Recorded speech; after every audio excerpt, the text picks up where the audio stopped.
But I began with a story.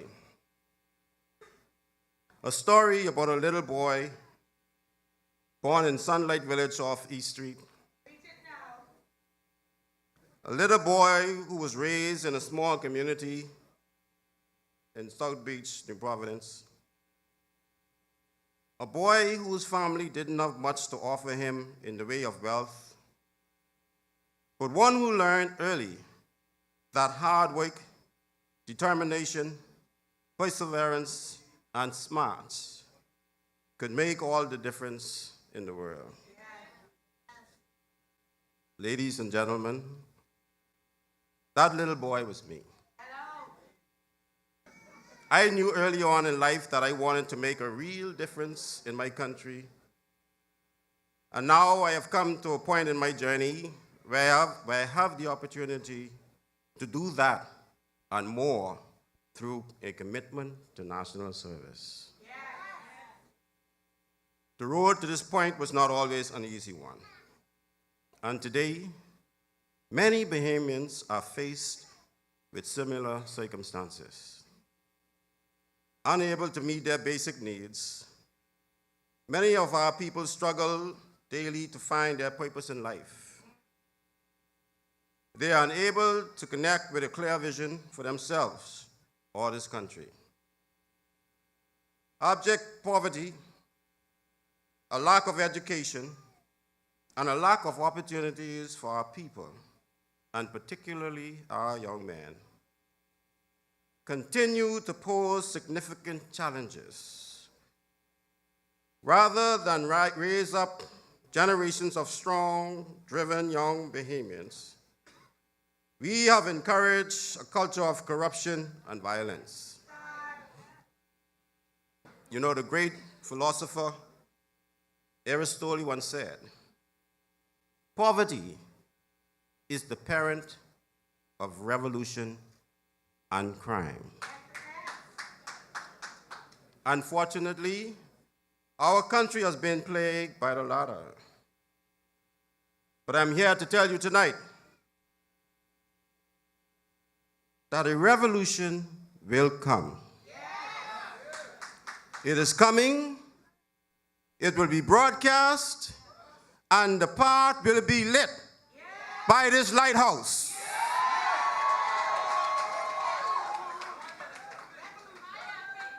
As a former police officer, a long-time security industry professional, and most importantly, a citizen, I am fully aware of the varied challenges which contribute to the problems we face. And the reversal of this disturbing trend will depend heavily on the action we as a people and as government are prepared to take now. An effective crime plan must ensure the seamless collaboration between our various law enforcement agencies, the judiciary, and with members of the community. This multi-pronged approach to effective crime management must begin with addressing the root causes of crime. As a father, I am very disappointed by the many reports of violence perpetrated by and against young Bahamian men and women. Young people whom, if given the opportunity, are capable of excellence. Your future DNA government is ready to give all Bahamians the opportunity to reach their greatest potential. The plan, as you heard earlier, must begin with education. As the next representative for the great constituency of Golden Isles, I assure you that a change will start. And it will start right there in Golden Isles.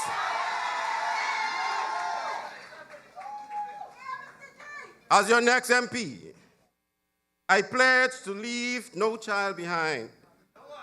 I pledge to ensure that all school-age children are able to receive a quality education and that Adelaide Primary School is the top performing primary school in this country. I pledge to you tonight that on my watch as your MP, young adults will receive the necessary training and development to make them assets to their families and to the wider community. Through the establishment of technical training school catering to our Golden Isles and surrounding communities, the DNA will offer enterprising young men and women the kind of mentorship and job skills training that challenges them to become law-abiding and productive citizens.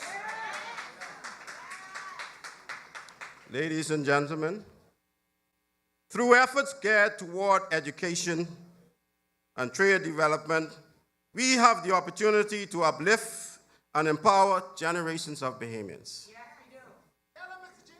By cultivating the national abilities of young people through community involvement, sports, and education, the dream of a safer Bahamas can be realized. Outside of efforts to address crime at the community and family levels, there is an obvious need to overhaul the way we fight crime and the criminal elements. At the heart of the DNA's crime fighting strategy are efforts designed to attract the best and the brightest of our society to the fields of law enforcement. The establishment of a standard designed to attract bright young Bahamians to the force will eliminate the usual level of governmental interference and oversight, which has diluted the caliber of officers being added to the ranks. Attracting the right kind of individuals to serve in the armed forces is only the first step. In order to keep such individuals, a DNA government is committed to ensuring that salaries and benefits are commensurate with the qualifications officers bring to the table. As in any working environment, the fair compensation and treatment of workers leads to the improvement of morale and higher productivity. Absolutely not. For the brave men and women who risk their lives daily for all citizens of this country, such equitable treatment is most appropriate. Such action further decreases the potential of bribes and corruption, which is the most vexing issue today. As the first step to eliminating culture and corruption, we must remove all elements that plague our agencies in such a negative way.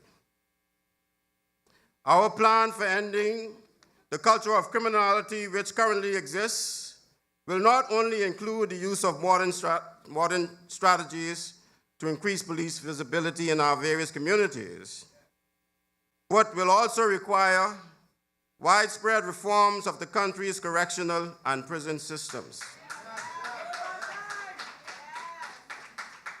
Under a DNA government, Bahamians can expect an end to the practice of unnecessarily criminalizing our young men. In the 21st century Bahamas, minor and first-time offenders will receive alternative sentences which focuses on community service and rehabilitation as opposed to jail time. This not only addresses the issues of prison overcrowding, but it also decreases the likelihood that such individuals become serious and repeat offenders. Ladies and gentlemen, where rehabilitation and reintegration are not viable options, corporal punishment can and will be meted out, particularly for prolific and hardened criminals. The Democratic National Alliance will eliminate the definition of the words the waste of the waste. Murder in this town is murder, regardless of how it was committed. It's murder. As your next government, we will finally remove the legal impediments to imposing the death penalty, including limitations set by the Privy Council.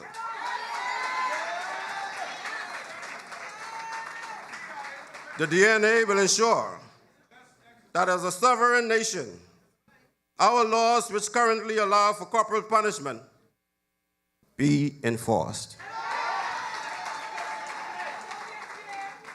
For decades now, there has been political interference in the operation of the police force, the defense force, and the judiciary. The Democratic National Alliance commits to transforming the role of the police commissioner to a fully independent position. Similarly, we will ensure that the Attorney General is also independent. Ladies and gentlemen, an equally important component of national security is the protection of our porous borders. This will require the use of modern technology as well as well-trained professionals as a part of the efforts to curtail the illegal movement of weapons, drugs, people, and poaching across our borders.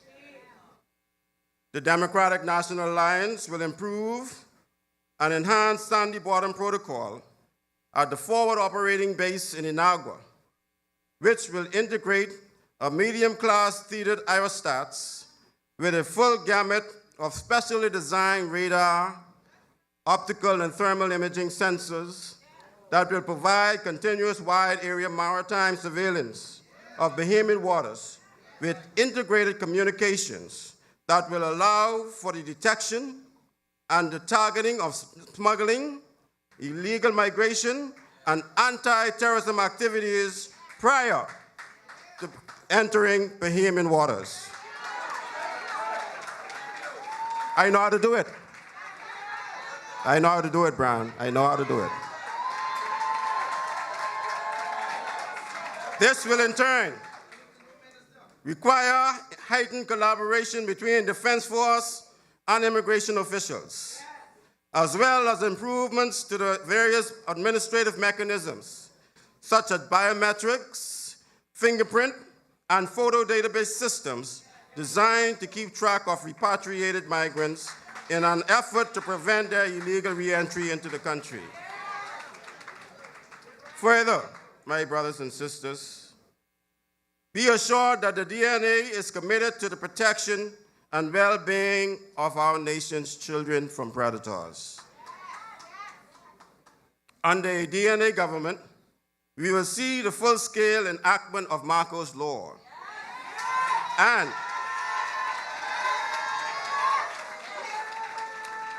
the enhancement of all child protection laws.